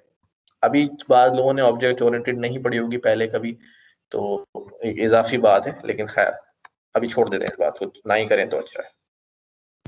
सर इसमें डबल कोटेशन और सिंगल कोटेशन का तो कोई फर्क नहीं पड़ता? अच्छा, इसमें पाइथन के अंदर दोनों वैलिड हैं स्ट्रिंग के लिए, डबल कोट भी और सिंगल कोट, ठीक है, दोनों जो है वैलिड है। अच्छा जी, और सर जिसके हम कोटेशन ना लगाएं तो वो कंपाइलर उसको यही समझेगा कि ये मेरे पास वेरिएबल आ रहा है। यस, अगर मैं कोटेशन नहीं लगाऊंगा तो वो क्या समझेगा कि पाकिस्तान नामी कोई वेरिएबल है जिसकी वैल्यू असाइन हो रही है नेम को। अब जो वेरिएबल है तो मैं चलाऊंगा, क्या वेरिएबल को मैं जानता नहीं कि कौन सा वेरिएबल है, मैंने तो देखा ही नहीं। ऐसा name Pakistan is not defined, ऐसा तो वेरिएबल आपने बनाया ही नहीं। ठीक है, तो ये आपके पास जो है वो, और खुदा ना खास्ता किसी वेरिएबल पे भी आपने कोटेशन लगा दिया तो वो वेरिएबल नहीं स्ट्रिंग के तरह ट्रीट होगा फिर। तो नेम क्योंकि स्ट्रिंग टाइप का है, डॉट लगाया मैंने, डॉट लगा के मैं टैब दबाता हूँ तो मेरे पास स्ट्रिंग, क्योंकि ऑब्जेक्ट है ना, मैं वाली बात करना नहीं चाह रहा लेकिन बार बार ऑब्जेक्ट वाली बात आ रही है अभी, कि उसके एसोसिएटेड सारे फंक्शंस जो हैं वो यहाँ पर हमें नजर आ रहे हैं। फॉर एग्जांपल मैंने कहीं कैपिटलाइज का फंक्शन चला दो, अब मेरे पास आउटपुट जो है वो, ये तो ऑलरेडी कैपिटलाइज है, चलो मैं स्मॉल में कर देता हूँ इसको, ये इसको कैपिटल में कर दिया इसने, फर्स्ट लेटर कैपिटल। ठीक है, नेम और भी फंक्शंस हैं कैपिटलाइज के अलावा, केस फोल्ड, अगर जो भी इसमें केस लगा हुआ है उसको वो सीधा कर देगा, बिल्कुल सबको स्मॉल में कन्वर्ट कर देगा। टाइटल केस है, अपर केस है तो उसको खत्म करके सीधा कर देगा। नेम डॉट केस काउंट है, काउंट जो है वो हमें बताता है कि ये वेरिएबल्स कि नहीं कि कितने, मैंने इसको बता दिया कि भाई काउंट करो, नहीं ये स्पेसिफिक कैरेक्टर बताएगा कि ए बताओ कितनी दफा है, ऑकरेंस अकरेंस बताता है। तो अब मैंने कहा ना, अगर हमें फंक्शन की फंक्शनैलिटी का नहीं पता तो हम फौरन सिग्नेचर खोल लेंगे। ठीक है, it is the number of overlapping occurrences of strings of string in a string। ठीक है, तो हम चेक कर लेते हैं। काउंट के अलावा हमारे पास एंड्स विद है, क्या स्ट्रिंग में चेक करता हूँ ट्रू एंड फॉल्स बताएगा, स्ट्रिंग एंड्स विद एन, हाँ जी ट्रू बात है, एंड्स विद अगर इस पे एंड नहीं हो रहा होगा तो ये फॉल्स रिटर्न कर देगा। नेम डॉट, और हमारे पास समझ में आने वाला क्या है, फाइंड है, फाइंड का सिग्नेचर चेक करें क्या करता है। मैंने कहा फाइंड बताओ इसमें फाइंड करो, तो ये मुझे उसकी पोजीशन बताएगा कि के का इंडेक्स पोजीशन जो है वो 2 है, यानी 0 पोजीशन, 1 पोजीशन और ये 2 पोजीशन। नेम डॉट, अच्छा फाइंड के बाद जो है और बताऊं काम वाला हम कर सकते हैं, लेंथ का फंक्शन नहीं है, लेंथ का अलग पाइथन का फंक्शन है जो स्ट्रिंग की लेंथ बता देता है या किसी की भी लेंथ निकाल के दे देता है। अच्छा अपर केस है, लोअर केस है, स्ट्रिप जो है वो इस्तेमाल होता है। अभी मैं पहले करता हूँ, पहले अपर बता दूं, पूरे को अपर में कन्वर्ट करेगा। नेम डॉट लोअर जो है पूरे को लोअर में कन्वर्ट करेगा। ठीक है, इस तरह फंक्शन है। स्ट्रिप जो है वो क्या होता है, फॉर एग्जाम्पल मेरे पास जैसे मैंने ये बनाया था, यहाँ पर स्पेस हैगा और इधर भी स्पेस हैगा। ठीक है, अब स्ट्रिंग का साइज जो है ना वो बड़ा नजर आ रहा है मुझे। ऐसा कब होता है जब किसी यूजर से इनपुट ले रहे हैं, उससे बोला भी नाम डालो, उसने शुरू में जो है स्पेस डाल दिया, अब नाम मैच कर रहे हैं लेकिन वो मैच ही नहीं हो रहा है, लिखा हुआ तो सही है, मैच क्यों नहीं हो रहा, पता चला जी वो आगे पीछे स्पेस लगा दिया उसने, वो हमें नजर ही नहीं आ रहा। तो उससे पहले हम क्या करते हैं, स्पेस को खत्म करते हैं। हमने कभी नेम डॉट, ठीक है हमारे पास एल स्ट्रिप, ठीक है ये क्या करेगा अभी देखो, लेफ्ट साइड से जो है स्ट्रिप कर दिया उसने, सारे स्पेस खत्म कर दी। अच्छा नेम डॉट हम करते हैं आर स्ट्रिप, सही है, आर स्ट्रिप जो है वो क्या करेगा, उसको राइट साइड से खत्म कर देगा। क्योंकि मैंने सेव नहीं किया था इसलिए वो लेफ्ट वाला भी आ रहा है। आपने ये नहीं कहिएगा कि एक वक्त में एक ही लग रहा है, लेफ्ट करेंगे तो राइट हो जाएगा, राइट करेंगे नहीं। अच्छा फिर उसके बाद एक सिंपल स्ट्रिप का फंक्शन भी है जिसको ये बताने की जरूरत नहीं है कि लेफ्ट करो या राइट करो, वो जहां भी स्ट्रिप मिल रहा है उसको दोनों तरफ की स्पेस को जो है उसने खत्म कर दिया। ठीक है, अच्छा जी और भी स्ट्रिंग की फंक्शन है जो ज्यादा यूज हो रहे थे वो मैं देख रहा हूँ, फॉर्मेट है। अभी फॉर्मेट हम करते हैं, अभी फॉर्मेट कराता हूँ। और डेसिमल स्ट्रिंग डिजिट है, इज लोअर क्या करता है जरा चेक करते हैं। नेम इज लोअर ट्रू है, अगर वो कैपिटल होगा तो फिर वो जो है ना उसको फॉल्स कर देगा। अच्छा जी, तो स्ट्रिंग के बहुत सारे जो है ना ये फंक्शन है, स्ट्रिंग पूरी जो हमने कुछ तो इम्प्लीमेंट करके देख लिए, आप इसके बाकी जो है ना फंक्शंस इम्प्लीमेंट करके उसकी फंक्शनलिटी देख लीजिएगा।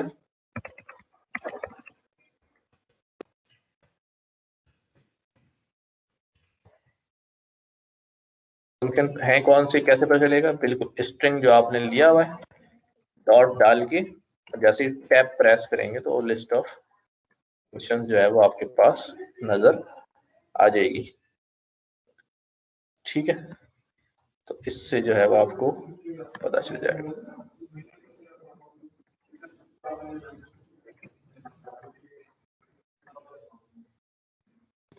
ये काम हो गया हमारे पास स्ट्रिंग के हवाले से।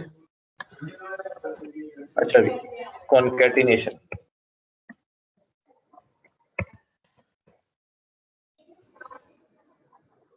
कॉन्कैटिनेशन क्या चीज होती है कि हम कॉन्कैटिनेशन के अंदर, कि इसको सही कहें तो इसको क्या कहना चाहिए हमें, स्ट्रिंग कॉन्कैटिनेशन। ठीक है, स्ट्रिंग की कॉन्कैटिनेशन। और स्ट्रिंग कॉन्कैटिनेशन, ठीक है।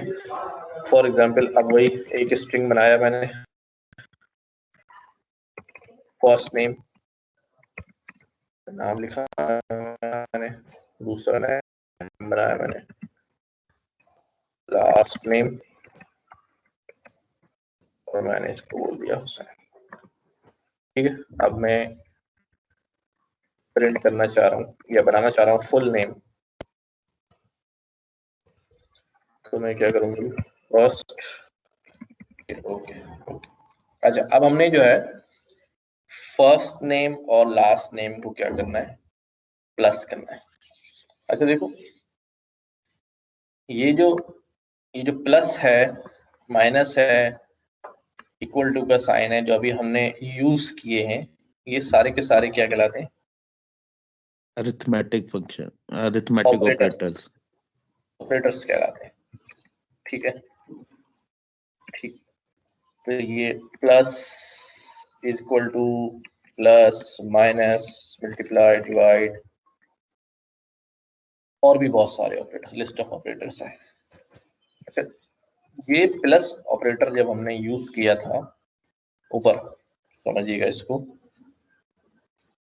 यहां पर, तो ये प्लस ऑपरेटर ने क्या किया था भाई, दोनों वैल्यूज जो इसके अंदर थी उनको सम अप कर दिया था।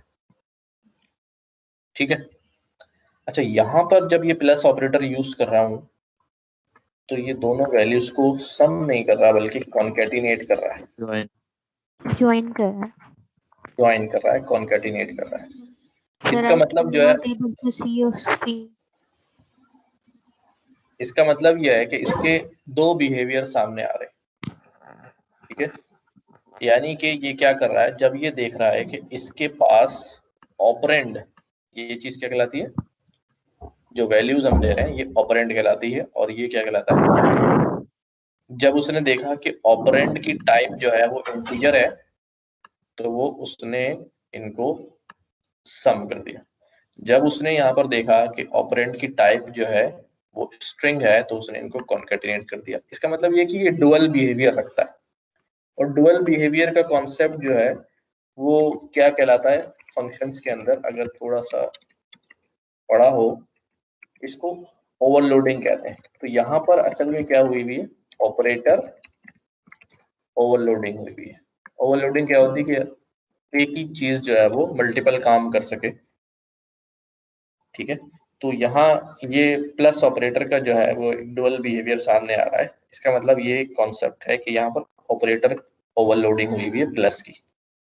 उन्होंने दो तरह से डिफाइन किया हुआ होगा उसको, और वो चेक करता होगा, अगर प्लस के साथ जो है ना इंटीजर्स आ रहे हैं तो भाई ये वाला फंक्शनलिटी लगाना, और प्लस के साथ अगर स्ट्रिंग आ रहे हैं तो फिर ये वाली फंक्शनलिटी लगाना। अच्छा, अब एक चीज और है कि भाई मेरे पास जो है ना एज भी है, मैं फुल नेम में प्लस एज कर दूं, ये तो हमें समझ में आ गया कि दो इंटीजर होंगे सम अप हो जाएंगे, और 2 स्ट्रिंग होंगे तो ऐड अप हो जाएंगे। अब ये फुल नेम जो है हमारे पास, इसकी टाइप स्ट्रिंग की है, हमारे सामने आ रहा है, और एज जो है वो हमारे पास इंटीजर का है। क्या इन्होंने कोई ऐसा भी ओवरलोडिंग ऑपरेटर बनाया होगा जो इन दोनों को ऐड कर रहा होगा? दीगर लैंग्वेजेस में मैंने देखा है कि हो जाता है काम, लेकिन यहाँ पर जो है वो आपको एरर शो करेगा। ये आपको बता रहा है can only concatenate string to string, string को स्ट्रिंग के साथ ही जोड़ सकता हूँ, इंटीजर के साथ नहीं जोड़ सकता। ठीक है, तो अब अगर मुझे जोड़ना ही है तो फिर क्या करूं? अभी मैंने आपको थोड़ी देर पहले एक कॉन्सेप्ट बताया था,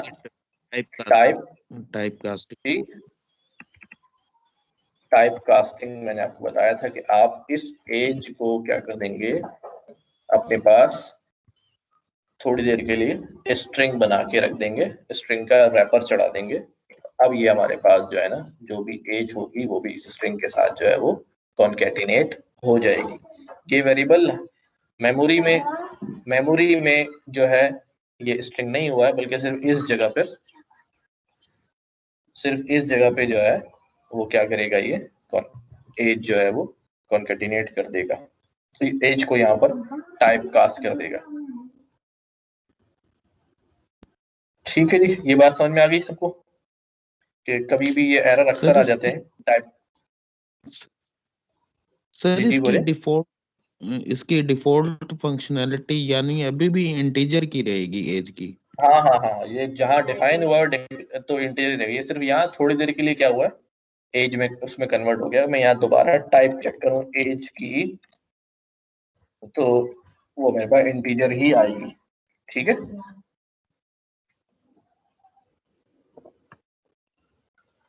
ठीक है जी, बात समझ आ गई? Okay sir, yes clear. अच्छा, ये अब हम कहाँ तक पहुंच गए? हम पहुंच गए यहाँ तक, हमने टाइप कॉन्केटेनेशन, स्ट्रिंग कॉन्केटेनेशन तो हमने देख लिया। स्ट्रिंग फॉर्म जो है ना वो देखते हैं। स्ट्रिंग का एक फंक्शन होता है फॉर्मेट का, जिससे स्ट्रिंग जो है वो फॉर्मेट की जाते हैं। जैसे मैं for example,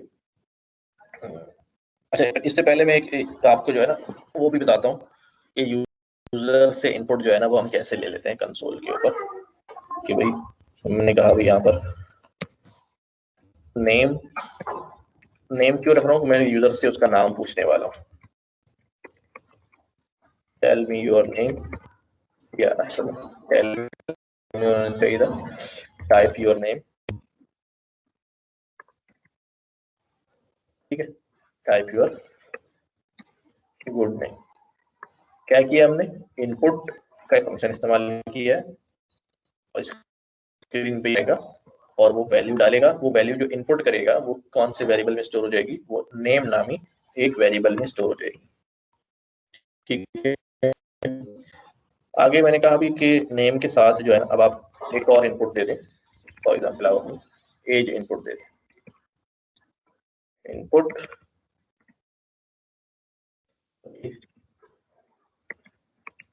type your age, age जो है वो भी टाइप करें। अभी पहले इसको चला के देख लेते हैं कैसा नजर आता है। ये यूं नजर आता है, टाइप योर गुड नेम। ठीक है, फिर एंटर किया, टाइप योर एज, फिर एंटर किया। ये आपके पास जो है ना इस तरह चल रहा होगा। ये कंसोल पे आप यूजर से इनपुट मांग रहे हैं अपने प्रोग्राम के अंदर वैल्यूज डालने के लिए। अब मैं क्या करता हूँ, मैं जब ये दोनों चीजें ले लेता हूँ तो एक स्टेटमेंट जो है ना वो फॉर एग्जाम्पल मैं प्रिंट कराता हूँ। यहाँ पर मैं अब पहले मैं इसको कॉन्केटिनेशन से करूंगा, फिर स्ट्रिंग फॉर्मेशन से करूंगा। ठीक है, तो पहले कॉन्केटिनेशन से करता हूँ। तो कॉन्केटिनेशन में क्या होगा भाई, योर नेम इज नेम का वेरिएबल होगा, and your age is age होगा। क्या अब मुझे अगर कॉन्केटिनेट करना होगा तो मैं ये एक अलग स्ट्रिंग बनाऊंगा, योर नेम इज, फिर इसके साथ में कॉन्केटिनेट करूंगा इस नेम के वेरिएबल को। अब ये क्या बन जाएगा, your name is name. And फिर ये एक अलग स्ट्रिंग बनाऊंगा, एंड योर एज इज, और इसके साथ फिर एज को कॉन्कैटिनेट कर दूंगा। अच्छा जी, तो ये बन गया योर नेम इज, इधर एक स्पेस डालता हूँ ताकि इसके बाद स्पेस आए, इधर एक स्पेस डालता हूँ ताकि एंड से पहले स्पेस आए, इधर इसके बाद स्पेस। अब ये मैं एग्जीक्यूट करता हूँ। अच्छा जी, स्क्रीन शेयर नहीं हो रही, स्क्रीन शेयर नहीं हो रही। अब चेक करें, अभी अपने पास यहाँ से तो शेयर है अपना, हाँ अपना, ठीक। अब ये हमने इसको चलाया, जी सर अब हो रही है। या अपना गुड नेम बताएं, मैंने कहा जी ये हो गया। अपनी एज बताएं, मैंने कहा जी फॉर एग्जाम्पल ये हो गया। अब ये स्ट्रिंग मेरे पास कॉन्कैटिनेट होके सामने आ गया।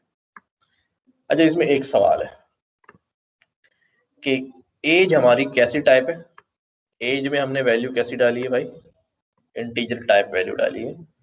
अभी तो हमने कहा था कि इंटीजर जो है वो स्ट्रिंग के साथ कॉन्कैटिनेट नहीं होता, तो फिर इस स्ट्रिंग के साथ ये एज जो है वो क्यों कर कॉन्कैटिनेट हो गई, पहली बात। ठीक है, तो उसका जवाब ये है कि भाई user input from console is always a string.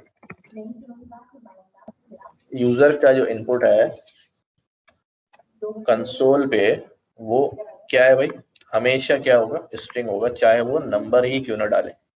हमने जो 12 डाला है, 12 डाला है, ये 12 हमें नजर तो इंटीजर आ रहा है, लेकिन बेसिकली ये इसकी टाइप क्या है, स्ट्रिंग टाइप है। जब भी यूजर से इनपुट लेंगे उसकी टाइप हमेशा जो है वो क्या होगी, स्ट्रिंग टाइप होगी। आप चाहें तो यहाँ पर जो है चेक करके देख लें, प्रिंट टाइप ऑफ एज। तो अब जो भी एज में डालूंगा उसकी टाइप जो है मैं देखता हूँ। ठीक है, तो एज की क्लास जो है वो स्ट्रिंग आ रही है। तो ये बाय डिफॉल्ट एक बिहेवियर है जो मैंने हर जगह ही देखा है कि यूजर से कंसोल पे जो भी इनपुट लेते हैं वो हमेशा स्ट्रिंग टाइप होता है। इस वजह से ये कॉन्कैटिनेट जो है वो हो गया। आपको कोई एरर जो है वो शो नहीं है। स्क्रीन मेरी तरफ से तो शेयर है, बाकी लोग बताएं। जी जी सर आ रही है, शेयर आ रही है सर। अच्छा, एज को अगर मैं टाइप कास्ट कर दूं, सर मुझे नहीं नजर आ रही आगे। बेटा आपके अपने इंटरनेट का इशू होगा ना, और म्यूट भी कर लें। अच्छा, एंड मैंने यहाँ पर इसको जो है वो क्या कर दिया, एज को टाइप कास्ट कर दिया। अब एज जो है वो क्या हो गई, यहाँ पे एज के वेरिएबल में एज अ इंटीजर जाएगी। अब ये यहाँ पे एरर जो है वो थ्रो करेगा।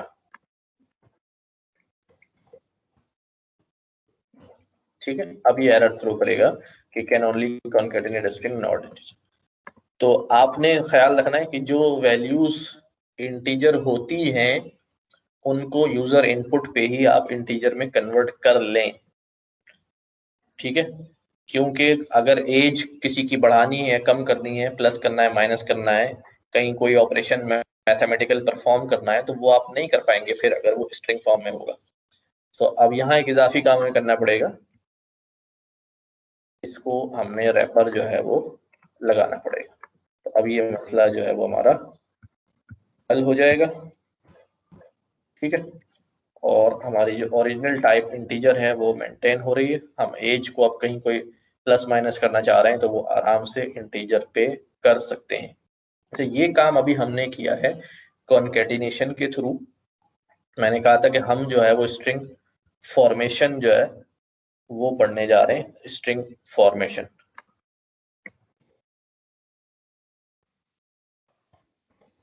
या फॉर्मेटिंग, कुछ भी कह लें उसको। तो स्ट्रिंग फॉर्मेटिंग में हम ये सिमिलर काम करेंगे, उससे हमें थोड़ी बहुत आसानी जो है वो हो जाती है। ये मैंने पूरा कोड ले लिया। अब मैं यहाँ पर जो है ये सारी कॉन्कैटिनेशन वाली कहानियां जो है यहाँ से हटा देता हूँ। बार बार मुझे जो है वो प्लस माइनस करना पड़ रहा है, टाइप कास्ट करना पड़ रहा है, इससे बाहर निकल आते हैं। अब ये हमारा स्ट्रिंग है, ठीक है। हम क्या करने चाह रहे हैं, हमारा ये नेम है और एज के वेरिएबल है, इसमें वैल्यू आएगी यूजर से, हमें प्रिंट करानी है। तो योर नेम इज, जहां नेम आना है मैंने वहां पे क्या कर दिया, एक प्लेस होल्डर बना दिया, एक कर्ली ब्रैकेट लगा के छोड़ दिया। और यहाँ एज आनी है, यहाँ पर भी मैंने प्लेस होल्डर लगा के छोड़ दिया, ठीक है। ये मेरा पूरा स्ट्रिंग है,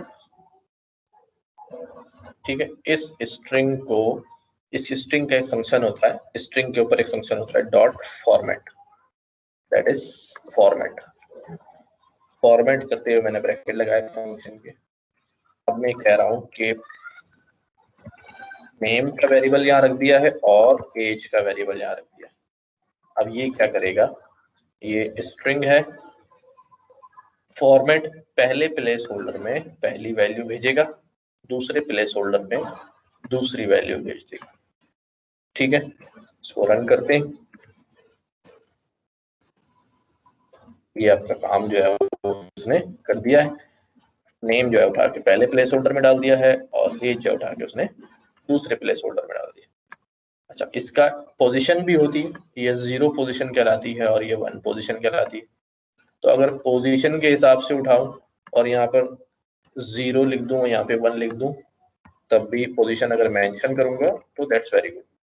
ये पोजीशन मैंने क्यों बता दी है यहाँ पर, उसकी वजह यह है कि अगर आपके पास वेरिएबल्स कम हैं, ये तो अभी 2 वेरिएबल थे और 2 प्लेस होल्डर थे, तो वो ऑटोमेटिकली अपनी अपनी जगह पे चले गए, ठीक है। अब मैं यहाँ पे लिख देता हूँ एंड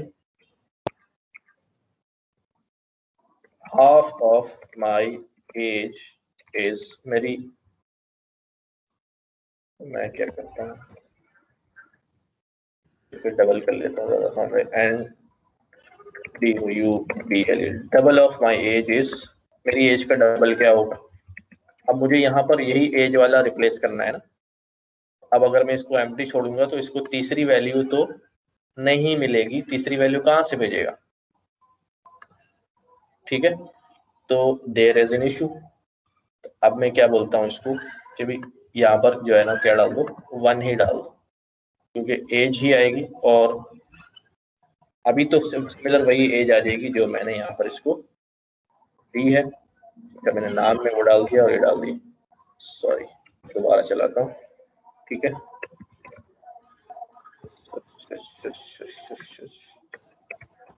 नाम ये है, एज जो है वो 10 साल है, ठीक है। Your name is Fahad and your age is 10 and double of my age is, your age होना चाहिए, ठीक। एज इज, इसको डबल कर लेंगे। अब डबल कैसे करेंगे, ठीक है। अच्छा जी, डबल कैसे करेंगे, अच्छा मल्टीप्लाई बाय 2 कर दोगे, तो नहीं चाहिए, टाइप योर नेम, ठीक है। ये पर आपको वैल्यू जो देता रहेगा। इससे फायदा ये है कि आपको एज को टाइप कास्ट भी नहीं करना पड़ा। सबसे मजे की बात यह है कि अगर हम यहाँ तक की बात करें तो हमारे एज की हमें टाइप कास्टिंग भी नहीं करनी पड़ेगी। स्ट्रिंग अगर बहुत बड़ा होता है, कॉन्केटिनेशन करने बैठो तो प्लस प्लस प्लस प्लस करते करते ही जो है ना वो आप थक जाएंगे। इससे फायदा ये हो रहा है कि और टाइप कास्ट का ख्याल भी रखना पड़ेगा कि यहाँ एज जो है इंटीजर थी, यहाँ मुझे इसको टाइप कास्ट भी करना नहीं पड़ा, उसने एज अ वैल्यू जो है उसको उठा के दिखा दिया। अच्छा, स्ट्रिंग फॉर्मेटिंग के लिए जो है एक इससे भी आसान तरीका है, चलें वो भी कर ही लेते हैं। बिल्कुल सेम है, ये डॉट फॉर्मेट भी हटा देंगे और आसान कर देते हैं। यहाँ पर जो है ना प्लेस होल्डर के अंदर जो भी आपको वेरिएबल डालना है वो डायरेक्ट वेरिएबल पास कर दें, फॉर्मेट के फंक्शन को इस्तेमाल करने की जरूरत नहीं है। बस सिर्फ यहाँ स्ट्रिंग के शुरू में, जहाँ स्ट्रिंग शुरू हो रहा है यहाँ स्मॉल f जो है वो आप लिख देंगे तो वो उसको अलार्म मिल जाएगा कि स्ट्रिंग फॉर्मेशन आनी है। और ये कर्ली ब्रैकेट लगे प्लेस होल्डर है, इसके अंदर वैल्यूज जो है वो वेरिएबल से निकाल कर लानी है। डॉट फॉर्मेट भी हटा दिया, उस ब्रैकेट भी हटा दी, उसकी सब हटा दी, डायरेक्ट जो है ना वो अब आपके लिए फॉर्मेट जो है वो कर देगा भाई। ठीक है, तो ये आपको जो है इसने यहाँ पे फॉर्मेट बिल्कुल वही वाला काम करके दे दिया है और आपसे जो है वो कोई चीज जो है वो ऐसे नहीं मांग रहा है। ठीक है, तो ये 3 तरीकों से फॉर्मेटिंग है। और भी फॉर्मेटिंग के परसेंटेज साइन के साथ जो फॉर्मेटिंग होती है पाइथन 2 जो थी उसके अंदर इस्तेमाल होती थी और अभी भी होती है, वो एक्सप्लोर करना चाहें तो उसको कर लीजिएगा, वरना स्ट्रिंग का जो है वो कॉन्सेप्ट फॉर्मेटिंग का यहाँ से ये हम कर सकते हैं। तो 3 तरीकों से हमने देख लिया। कॉन्केटिनेशन से भी हम स्ट्रिंग बना रहे थे लेकिन वो वैल्यूज का कॉन्केटिनेशन था और हमने यहाँ पर जो है वो फॉर्मेट से जो है वो करके देखा। इसमें 2 तरीके हैं, डॉट फॉर्मेट का भी हमने इस्तेमाल किया और यहाँ पर हमने एफ का जो है ये ऑपरेटर कह लें इसको, पता नहीं क्या कहेंगे, वो भी इस्तेमाल कर लिया। ठीक है, तो स्ट्रिंग फॉर्मेशन और कॉन्केटिनेशन ये हमने देख लिया। अब यूजर इनपुट हमने देख लिया। ऑपरेटर्स हमारे पास जो है वो कौन कौन से हैं, प्लस माइनस मल्टीप्लाई डिवाइड ये हमने देख लिया, ये आपको आते भी हैं।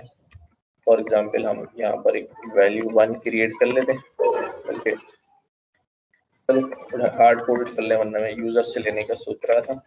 वैल्यू 1 में एक वैल्यू डाल दी है, वैल्यू 2 में एक वैल्यू डाल दी है हमने 10। 2 वैल्यूज है हमारे पास। 2 वैल्यूज पे क्या हो सकता है अभी, वैल्यू 1 प्लस ऑपरेटर लग सकता है, वैल्यू 2 से कर दो वैल 1 वैल 2। ठीक है, प्लस ऑपरेटर के बारे में सबको मालूम है, ये प्लस कर देता है। माइनस ऑपरेटर के बारे में सबको मालूम है, ये माइनस कर देता है। ठीक है, इसके साथ साथ मल्टीप्लाई ऑपरेटर के बारे में सबको मालूम है, ये मल्टीप्लाई कर देता है। ठीक है, इसके अलावा डिवाइड ऑपरेटर के बारे में भी हमें मालूम है कि डिवाइड ऑपरेटर भी जो है वो डिवाइड कर देता है। अच्छा, डिवाइड जब हमने किया है तो आपके पास आंसर जो है 12 डिवाइडेड बाय 10 1.2 फ्लोटिंग डिवीजन में आ रहा है। इसका ध्यान में रखिएगा कि by default the division is floating division. ठीक है, बाय डिफॉल्ट जो हमारी डिवीजन है वो फ्लोटिंग डिवीजन है।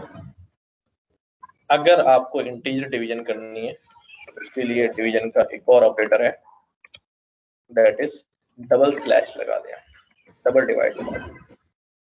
ठीक है, वैल 1 वैल 2, तो ये आपके पास जो है वो इंटीजर डिवीजन करेगा। ठीक है, डेसिमल पार्ट जो है वो नहीं शामिल करेगा। तो प्लस माइनस मल्टीप्लाई डिवाइड ये कॉमन ऑपरेटर थे जो हमने देख लिए, और सिंगल डिवीजन से फ्लोटिंग में आंसर आएगा और डबल डिवीजन से आपके पास इंटीजर में आंसर आएगा। ठीक, अच्छा, ये तो कॉमनली यूज ऑपरेटर है। अब कुछ अनकॉमन ऑपरेटर्स देखते हैं, जैसे कि हमारे पास जो है वो परसेंटेज साइन है। ये परसेंटेज साइन जो है ये हमारे पास क्या कहलाता है, ये हमारे पास मॉड्यूलो ऑपरेटर कहलाता है। ठीक है, मॉड्यूलो ऑपरेटर क्या करता है, मॉड्यूलो ऑपरेटर करता है returns reminder of the division operation. Division operation में जो रिमाइंडर होता है वो मॉड्यूलो ऑपरेटर जो है हमें रिटर्न करता है। अच्छा, कैसे? अच्छा, ये तो सबको मालूम है ना कि जब हम डिवाइड कर रहे होते हैं हमारे पास क्या क्या चीजें होती हैं, डिविडेंड होता है, डिवाइजर होता है, रिमाइंडर होता है, कोशेंट होता है। ये जो चीज हमारे पास आ रही है डिवीजन ऑपरेटर के बाद, ये कोशेंट होती है। सबको ये बात क्लियर है, या मैं इसको यहाँ बता दूं क्योंकि थोड़ी सी कभी कभी भूल गए होते हैं, पढ़ाओ तो होता है। ठीक है, अब जब हम डिवाइड करने जाते हैं, फॉर एग्जाम्पल मैं यहाँ डिवीजन शो कर रहा हूँ, मैं 10 को जो है वो 3 से डिवाइड कर रहा हूँ, तो 3 3 जो है ना हमने पढ़ा 9 और 8 gives 1, तो ये हमारे पास जो है वो रिमाइंडर है, ये हमारे पास जो है वो कोशेंट है, और ये हमारे पास जो है वो डिवाइजर है, और ये जो हमारे पास वैल्यू है ये हमारा डिवाइडेंट है जिसको डिवाइड किया जा रहा है। ठीक है, तो जो नॉर्मल डिवीजन होती है ना वो हमें कोशेंट रिटर्न करती है। ठीक है, यानी जब 10 को हमने 12 को हमने 10 से डिवाइड किया 1.2 यहाँ आया होगा, तो नॉर्मल डिवीजन हमें कोशेंट रिटर्न करती है। अगर मुझे रिमाइंडर चाहिए क्योंकि वो कंप्लीट डिवीजन करती है, अगर मुझे कंप्लीट डिवीजन नहीं करनी, रिमाइंडर चाहिए कि भाई एक ही स्टेप करे वो डिवीजन का, वन स्टेप, और उसके बाद जो है वो आपको जो भी रिमाइंडर बच रहा है वो डिफाइन रिटर्न कर दे। तो लाइक दिस कि हमने कहा अभी 15 का मॉड्यूलस हम ले लें 10 के साथ। ठीक है, तो 15 को अगर 10 के साथ डिवाइड करूंगा तो हमारे पास आंसर जो है वो 1 पॉइंट समथिंग आ जाएगा, लेकिन मैं मॉडुलो ऑपरेटर लगा रहा हूँ परसेंटेज के साइन वाला, तो ये हमारे पास जो है वो इन दोनों में से जो इसके डिवीजन के जैसे ही पड़ेगा 10 और रिमाइंडर जो है वो 5 बच जाएगा पहली बार में, जो रिमाइंडर बचेगा वहीं पर ये जो है वो रोक देगा हमें, तो ये 5 जो है वो एज अ रिमाइंडर जो है हमारे सामने रिटर्न कर रहा है। ठीक है, तो मॉडुलो ऑपरेटर जो है वो ये आपके पास करता है रिमाइंडर रिटर्न करता है। मॉडुलो ऑपरेटर के बाद जो है हमारे पास डबल इक्वल्स का ऑपरेटर है जिसको हम इक्वालिटी कहते हैं, क्योंकि सिंगल इक्वल तो हमारा असाइनमेंट ऑपरेटर के तौर पे इस्तेमाल हुआ था। ठीक है, डबल इक्वल्स जो है वो इक्वालिटी को चेक करता है। 10 is equal to 20 false, sorry 10 is equal to 10, तो ये इक्वेस्ट करके हमें जो है वो क्या रिटर्न करेगा, ट्रू रिटर्न करेगा। नॉट इक्वल का भी ऑपरेटर होता है। ठीक है, नॉट इक्वल क्या करता है, बिल्कुल इस तरह होता है, हम इसके अंदर एक साइन ऑफ एक्सक्लेमेशन लगा देते हैं, ये हमारे पास ये बन जाता है, ये हमारे इक्वल टू था और ये हमारे पास not equal. 10 not equal to 20, बिल्कुल सही बात है, 10 जो है वो 20 के इक्वल जो है नहीं है। ठीक है, इक्वल टू हो गया, नॉट इक्वल टू हो गया। अच्छा, और बूलियन ऑपरेटर जो है लॉजिकल ऑपरेटर्स वो हमारे पास है जिसमें हमारे पास ग्रेटर देन है। अच्छा, ये भी बूलियन ही रिटर्न कर रहे हैं, ये भी इसको बूलियन ही ट्रीट कर सकते हैं लॉजिकल भी।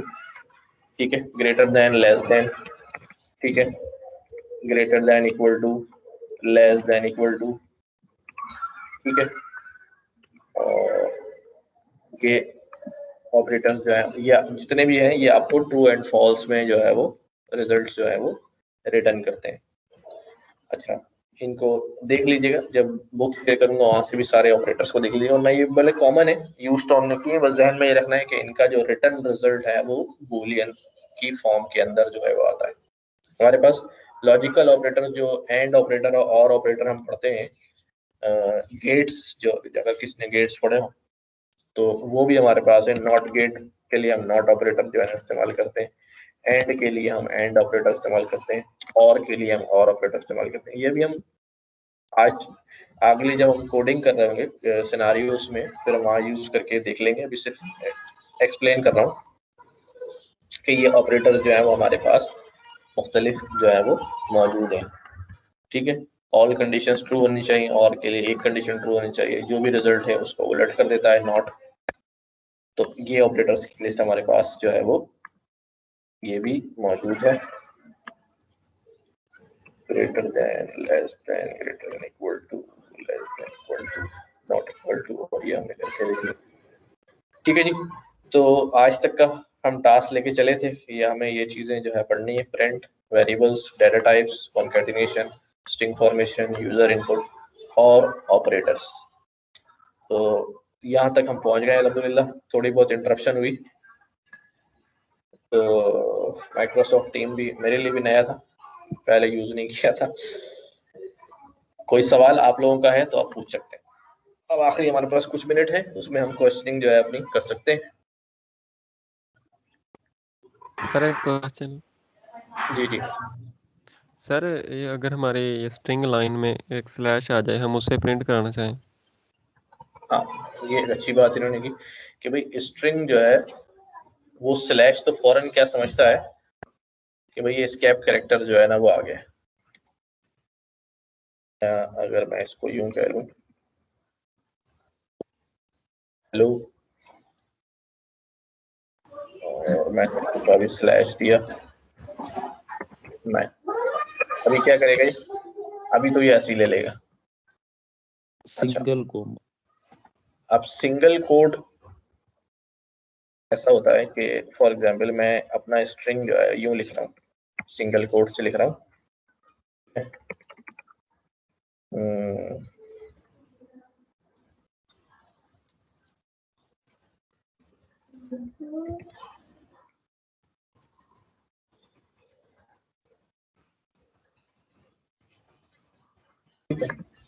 यहाँ मसला है कि यहाँ पर ये हमें हाइफन यूज करना है, लेकिन इंटरप्रेटर के लिए मसला क्या है कि वो यहाँ से समझ रहा है कि यहाँ स्ट्रिंग शुरू हो रहा है और यहाँ पे स्ट्रिंग जो है उसने हाइफन को समझा कि स्ट्रिंग जो है वो क्या हो गया, खत्म हो गया। तो ऐसे केस में फिर आप क्या करेंगे कि आउटर साइड जो है ना वो क्या इस्तेमाल कर लेंगे, डबल कोड इस्तेमाल कर लेंगे। इनर जो है ना वो आप सिंगल कोड इस्तेमाल कर लेंगे। तो यूं से जो है ना वो काम जो है इसमें चल जाएगा। ठीक है, अगर मुझे अंदर कोई चीज जो है ना डबल कोट्स में डालनी है, ठीक है, जैसे किसी का नाम है या कोई चीज है उसको डबल कोट में डालना है, तब भी फिर वही, और बाहर भी डबल कोड है, तो फिर आसान काम तो ये है कि उसको बाहर वाले को सिंगल कोड कर लें, अंदर वाले को जो है ना डबल कोड में डाल लें, काम चल जाएगा। वैसे उसका भी जो है ना वो एक तरीका होता है कि अंदर कैसे जो है ना कोड किया जाए, कोड की फॉर्म में अंदर जो है ना हमारा स्ट्रिंग आ जाए। आपका ये सीन जो है वो इस तरह करके आप जो है वो कोटेशन बीच में डाल सकते हैं। ठीक है जी, और कोई क्वेश्चन?